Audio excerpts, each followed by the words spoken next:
बोलें बोलें। भारतीय जनता पार्टी उत्तर प्रदेश के अध्यक्ष डॉक्टर लक्ष्मीकांत जी वाजपेयी और हमारे इस हिंदुस्तान के सर्वाधिक लोकप्रिय नेता, जिन्हें हिंदुस्तान की जनता 2014 के लोकसभा चुनाव के बाद भारत के प्रधानमंत्री के रूप में देखना चाहती है, ऐसे हमारे प्रधानमंत्री पद के उम्मीदवार आदरणीय नरेंद्र मोदी जी और उत्तर प्रदेश के अभूतपूर्व मुख्यमंत्री आदरणीय कल्याण सिंह जी, आदरणीय कलराज जी मिश्र, आदरणीय टंडन जी, ओम प्रकाश जी, श्री विनय कटियार जी, डॉक्टर रमापति राम जी त्रिपाठी, हमारे राष्ट्रीय महासचिव श्री अमित जी शाह और हमारे विधानमंडल दल के नेता श्री हुकुम सिंह जी, यहाँ के महापौर और यहाँ के लोकप्रिय सांसद श्री राजेंद्र कुमार जी एवं अन्य सभी सांसद, विधायक गण और सभी सम्मानित पदाधिकारी, यहाँ उपस्थित मेरे सभी सम्मानित बहनों एवं भाइयों, जिस समय हम लोग हेलीकॉप्टर से इस मीटिंग के स्थान पर आ रहे थे तो ऊपर से उड़ते हुए जब यह दृश्य हम लोग अपनी आंखों के सामने देख रहे थे तो सचमुच मुझे ऐसा लग रहा था कि किसी जनसभा को संबोधित करने के लिए हम लोग नहीं जा रहे हैं, बल्कि मेरठ की जो हमारी यह एक ऐतिहासिक धरती है वहां पर जन समुद्र को संबोधित करने के लिए जा रहे हैं। मोदी जी हमारे इस मेरठ और इस पूरा क्षेत्र जो पश्चिमी उत्तर प्रदेश का है, एक इसका ऐतिहासिक महत्व है और इस स्थान का नाम महाभारत और रामायण में भी पढ़ने को मिलता है और यह एक इतना ऐतिहासिक दृष्टि से महत्वपूर्ण यह स्थान है कि यहां 1857 में जब प्रथम स्वतंत्रता संग्राम का प्रारंभ हुआ था तो उस समय पहला बिगुल यदि अंग्रेजों के खिलाफ यदि बजा था कहीं पर तो हमारी यह मेरठ की धरती है, जहां के लोगों ने अंग्रेजों बाहर जाओ यह आह्वान करते हुए यहां पर शंखनाद करने का काम किया था। यह एक ऐतिहासिक धरती है और यही मेरठ और अगल बगल के क्षेत्र की जनता ने अंग्रेजों से कहा था कि तुम दिल्ली छोड़ो, और आज जैसा दृश्य मैं अपनी आंखों के सामने देख रहा हूं, देखने के बाद सहज रूप से मैं इस नतीजे पर पहुंच रहा हूं, शायद हमारे इस पश्चिमी उत्तर प्रदेश की जनता ने यह अपना मन बना लिया है कि विगत 10 वर्षों से कांग्रेस नेतृत्व की यूपीए सरकार ने जैसा यहां पर शासन किया है, तो अब यह जनता संदेश देना चाहती है कि ऐ कांग्रेस की सरकार वालों, अब तुम दिल्ली छोड़ो और भारतीय जनता पार्टी के लिए जगह खाली करो। एक यह ऐतिहासिक धरती है।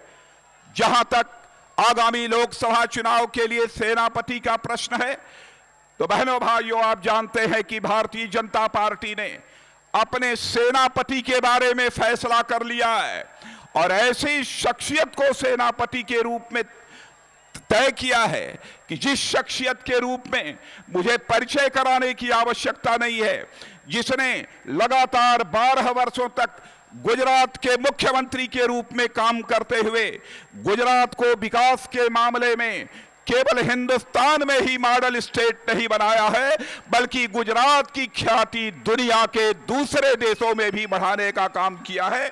एक ऐसे सेनापति को भारतीय जनता पार्टी ने आगामी लोकसभा चुनाव के लिए तय किया है और उसी के नेतृत्व में हम चुनाव लड़ने जा रहे हैं। लेकिन कांग्रेस यह साहस नहीं जुटा पाई कि अपने सेनापति के बारे में फैसला कर ले, और आज के मुख्यमंत्री डॉक्टर मनमोहन सिंह जी ने तो साफ 2 टूक शब्दों में कह दिया है कि अब मैं आगे प्रधानमंत्री नहीं बनूंगा, यानी कांग्रेस ने अब अपनी पराजय को स्वीकार कर लिया है। लेकिन आप सभी जानते हैं कि इस समय चाहे महंगाई हो, चाहे भ्रष्टाचार हो, चाहे आंतरिक और बाह्य सुरक्षा के मोर्चे पर इस सरकार की विफलता का सवाल हो, हर मोर्चे पर यह सरकार विफल है। अब जनता का ध्यान इन सब सारे मुद्दों से बटाना चाहती है कांग्रेस की सरकार, इसलिए इसने बहस को मोड़ने की और जनता का ध्यान बटाने की अपनी तरफ से भरपूर कोशिश प्रारंभ कर दी है। कहा जा रहा है कि मोदी जी के शासनकाल में गुजरात में जो कुछ भी हुआ, मोदी जी को उसके लिए क्षमा मांगनी चाहिए।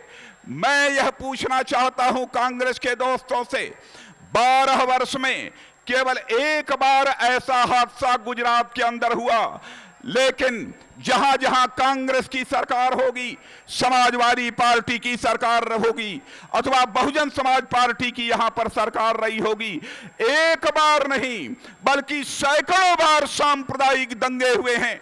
और कांग्रेस के शासनकाल में तो हजारों बार सांप्रदायिक दंगे हुए हैं। मैं कांग्रेस के दोस्तों से कहना चाहता हूं, यदि सचमुच क्षमा मांगना चाहिए तो आपको क्षमा मांगनी चाहिए।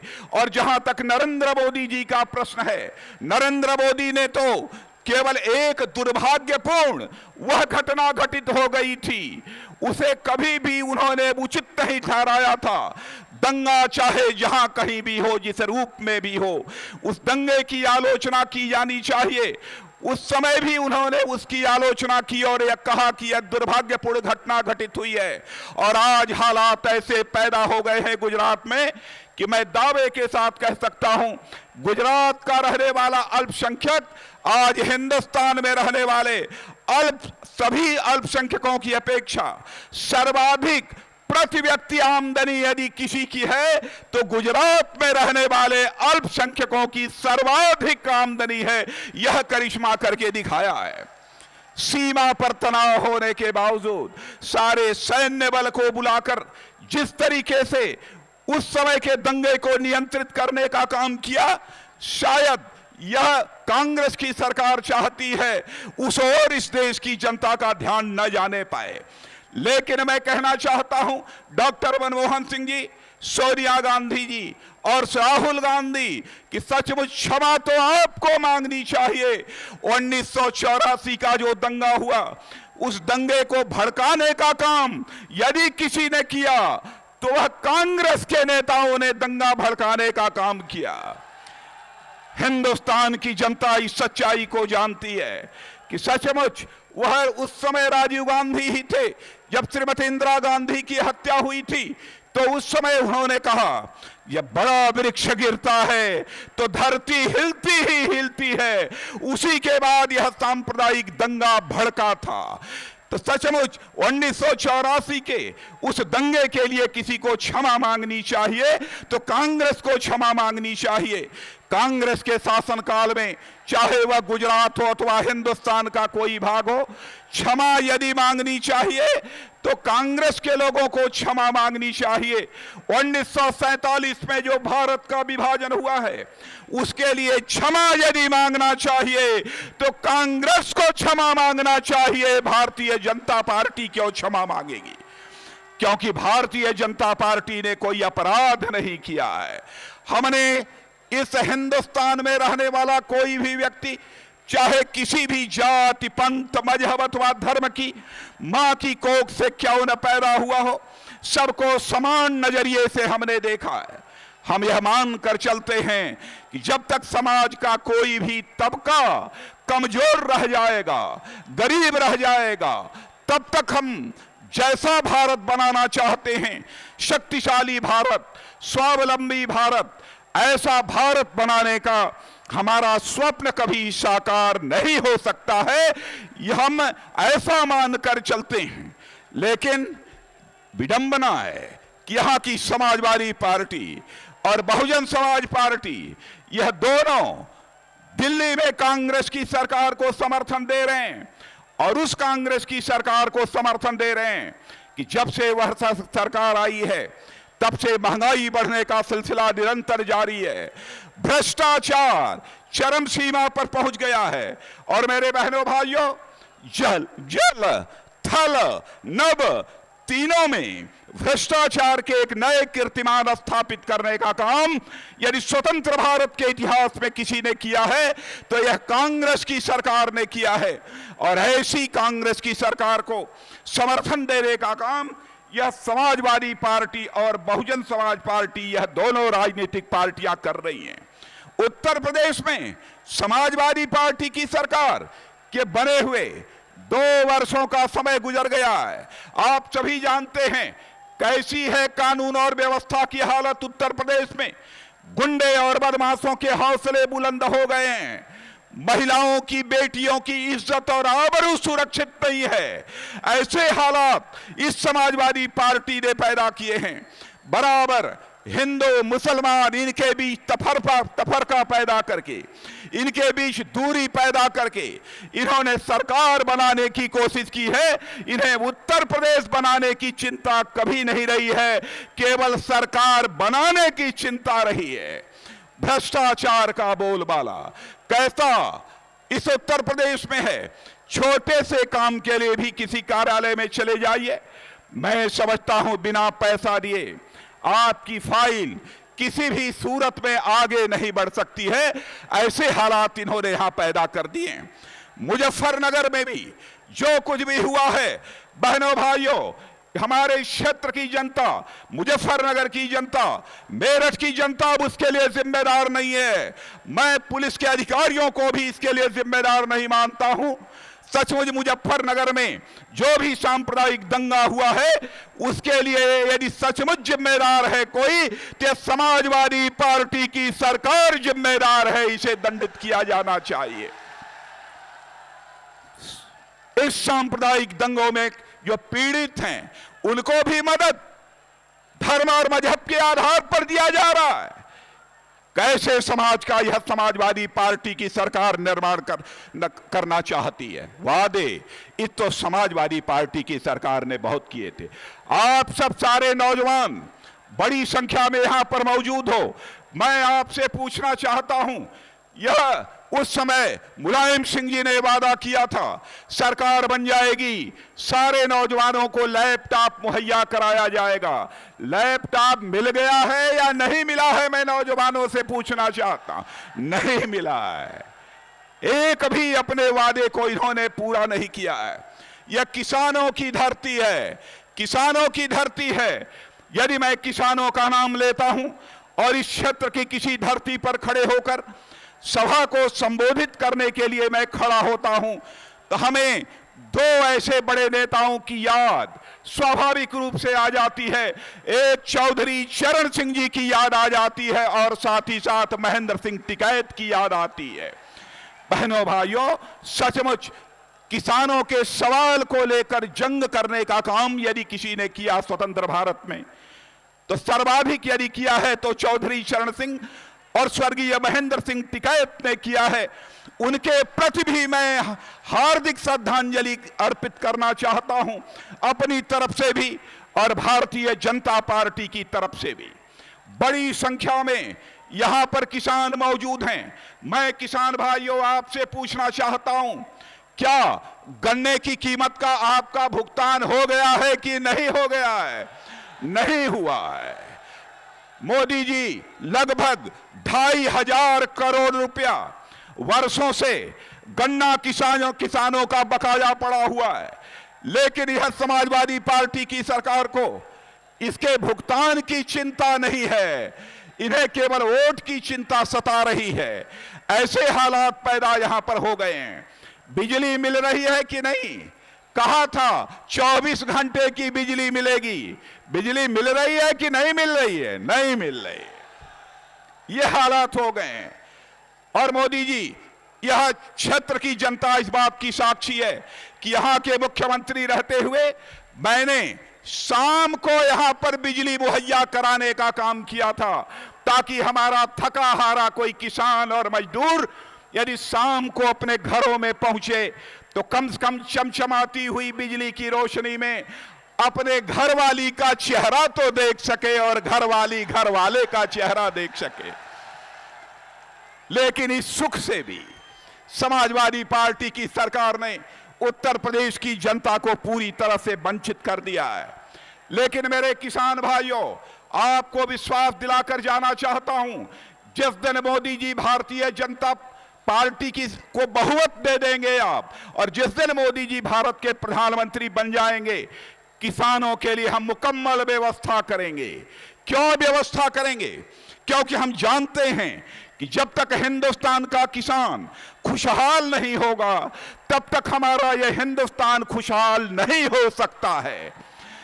इस देश का सबसे बड़ा उत्पादक, इस देश का सबसे बड़ा उपभोक्ता, इस देश का सबसे बड़ा ग्राहक यदि कोई है तो इस हिंदुस्तान का किसान है।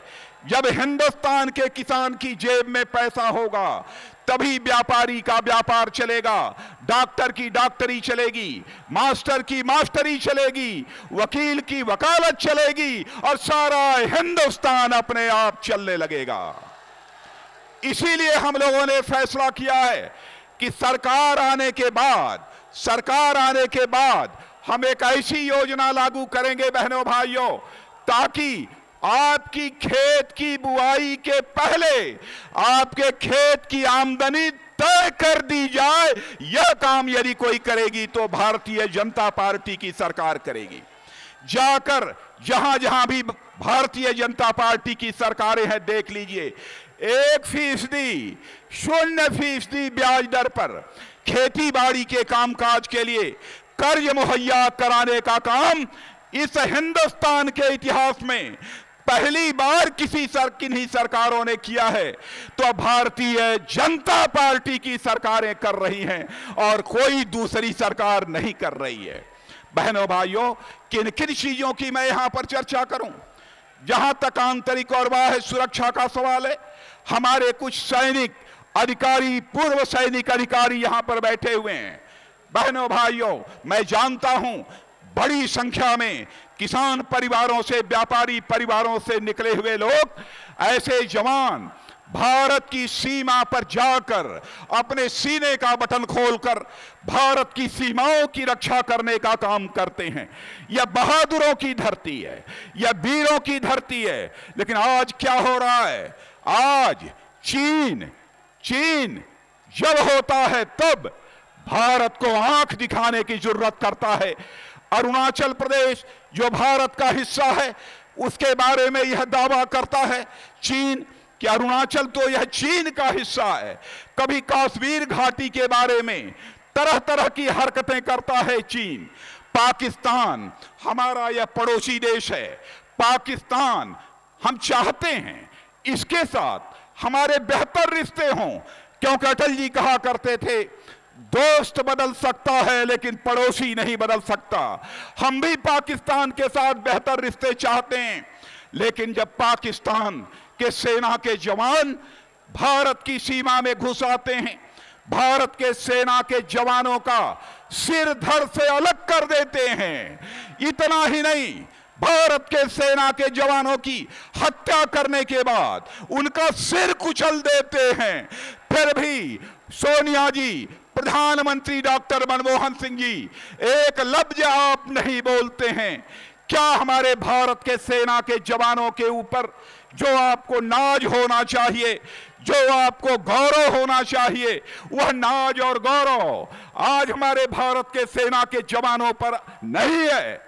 मैं याद दिलाना चाहता हूं, अटल बिहारी वाजपेयी जी भारत के प्रधानमंत्री थे, कारगिल का युद्ध हुआ था, यही हमारे भारत के सेना के जवानों ने अपने शौर्य और पराक्रम का परिचय देते हुए पाकिस्तान को पराजित करने का काम किया था। पाकिस्तान को मुंह की खानी पड़ी थी। कब तक यह भारत इस प्रकार का अपमान स्वीकार करता रहेगा? मैं यही कहना चाहूंगा सोनिया जी, क्योंकि सचमुच डॉक्टर मनमोहन सिंह जी ही सरकार नहीं चला रहे हैं, रिमोट से सरकार चलाई जा रही है। ऐसी सरकार आपने इस हिंदुस्तान में कभी नहीं देखी होगी। लेकिन इसीलिए मैं कहना चाहता हूं, सोनिया जी, मनमोहन सिंह जी, अरे हमारे सेना के जवानों को कमजोर मत समझो। अरे एक बार फैसला करने की खुली आजादी हमारे सेना के नौजवानों को दे दो।